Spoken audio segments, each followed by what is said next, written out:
মধ্যপ্রাচ্যে ইরান কেন্দ্রিক যুদ্ধ বিশ্ব জ্বালানি বাজারে নতুন মেরুকরণ তৈরি করেছে। অপরিশোধিত তেলের বাজার ছাপিয়ে এখন আলোচনায় জ্বালানি তেলের শোধন মুনাফা বা রিফাইনিং মার্জিন। এ পরিস্থিতিতে ইতিহাসের অন্যতম সেরা মুনাফা লুফে নিচ্ছে বৈশ্বিক তেল জায়ান্টগুলো। ইউক্রেন যুদ্ধের ক্ষত না শুকাতেই মধ্যপ্রাচ্যের ইরান কেন্দ্রিক সংঘাত নতুন করে অস্থির করে তুলেছে বিশ্ব জ্বালানির বাজারকে।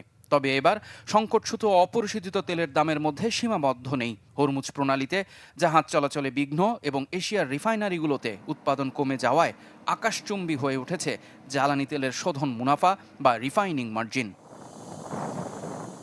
ডিজেল, গ্যাসোলিন ও জেট ফুয়েলের বৈশ্বিক সরবরাহ এখন অপরিশোধিত তেলের চেয়েও অনেক কম।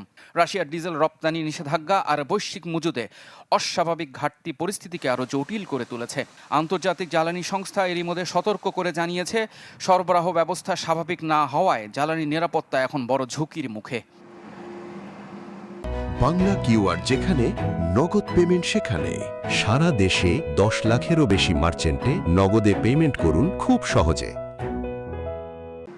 বাজারের এই অস্থিরতার মধ্যে মুনাফার পাহাড়ে চড়েছে বৈশ্বিক জ্বালানি জায়ান্টরা। ব্রিটিশ কোম্পানি শেল তাদের শোধন ক্ষমতার শতভাগ ব্যবহার করে $9 বিলিয়ন আয় করেছে। ফরাসি কোম্পানি টোটাল এনার্জির মুনাফা 68% বেড়ে দাঁড়িয়েছে $6 বিলিয়নে। বাদ পড়েনি মার্কিন দুই শীর্ষ কোম্পানি এক্সন মোবিল ও শেভরনও। এই দুই জায়ান্ট মিলে 3 মাসে আয় করেছে $26 বিলিয়ন। অবশ্য তেল কোম্পানিগুলোর এমন অতি মুনাফা নিয়ে ক্ষোভ প্রকাশ করেছেন মার্কিন প্রেসিডেন্ট ডোনাল্ড ট্রাম্প। বিশেষজ্ঞরা বলছেন, মধ্যপ্রাচ্যের উত্তেজনা প্রশমিত হলেও বৈশ্বিক মজুদ পূর্ণ করতে আরও বেশ কয়েকটি প্রান্তিক পর্যন্ত রিফাইনিং মার্জিনের এই ঊর্ধ্বগতি অব্যাহত থাকবে। ইফতেখার আলম, চ্যানেল 24।